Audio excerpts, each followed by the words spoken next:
โอเคสบายดีทุกคนมื้อนี้จะพามาเบิ่งทงให้ทงนาอยู่สวนเนาะมื้อนี้เราจะไปเก็บอันนี้ให้ทุกคนเบิ่งคลิปนี้แล้วอย่าลืมกดไลค์กดติดตามเพื่อเป็นกำลังใจให้เราเด้อในเบิ่งเราไปเก็บอันนี้มันไม่ได้ไปตอนนี้เราจะไปเบิ่งอันนี้จะเป็นสลีที่เราปลูกอันนี้เป็นสลีเขาเอิ้นสลีกระหมูทุกคนอยู่ในมันเขามักคายกินนะเขามักต้มคายกินอันนี้จะเป็นข้าวไห่ปลูกประมาณได้2 เดือนกว่านี่จะเป็นทงไห่ทงนาโอ้บรรยากาศโคตรดีเลยถ้าใครอยากมาหรือว่าคนใดอยากมาก็สามารถคอมเมนต์มาติดต่อมาว่าอยากไปเที่ยวอยู่เขตชนบทนะทุกคนอยู่นี่มันบ่ได้วุ่นวายใดอยู่นี่นะมันแบบใส่ชีวิตแบบพอเพียงนะวิธีการเฮ็ดให้เฮ็ดนามันก็บ่ยากทุกคนเลยโอ้เขาอันนี้มันเป็นมันไปมัน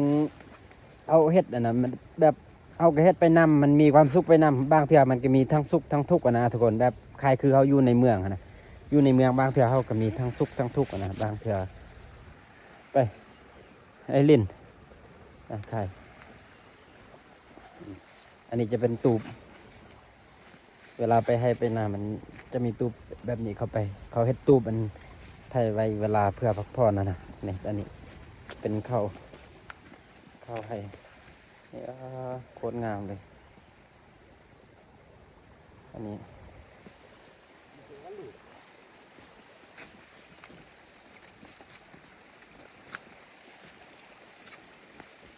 อันนี้จะเป็นน้ำธรรมศาสตร์เก็บน้ำธรรมศาสตร์น้ำอันนี้มันโคตรเย็นเลยทุกคนป้านำคือแบบหายากสุดนำธรรมชาติแบบนี้นะเสียงนำแต่นำธรรมชาตินี่บ่เป็นนำอย่างไรทุกคนนำสดๆเลยนำธรรมชาติเรียนอันนี้จะเป็นทางให้ทางนาเลี้ยวไปทางใดก็มีแต่ให้มีแต่นาตอนนี้บรรยากาศกับฝนก็อยากตกเลยฝนก็อยากเริ่มตกเริ่มฟอยลงในหนึ่งตอนประมาณ1 โมง 2 โมงฝนก็ตกอีกจักหน่อย4-5 โมงฝนก็เศร้าประมาณนี้ฝนเริ่มย่อยลงมาเพราะว่าช่วงนี้เป็นช่วงฤดูฝนนี่อันนี้จะเป็นข้าวไห่อันนี้จะเป็นข้าวสักประมาณยังบ่ทันฮอดเดือนเนาะทุกคนมันได้ซ้ำนี่แล้วอันนี้จะเป็นเครื่องปลูกอยู่สปปลาวที่ประเทศลาวเขาเรียกว่า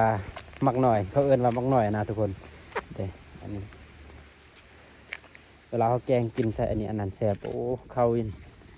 โคตรงามเลยอันนี้นี่พี่หญ้าก็บ่ค่อยมีทีนี้โอ้งามสุดงามเลย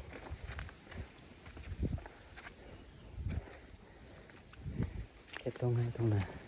บางทีขันอีแห่กี่9 คนอีเทียมมือกระดานเลยเรื่องกี่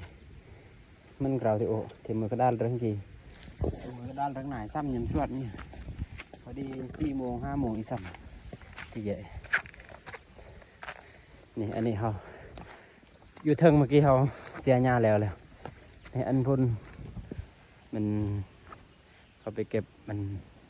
ปะกูดทุกคนอยู่สปปลาวเขาเอิ้นกับปะกูดตอนนี้ฝนก็อยากตกแล้ว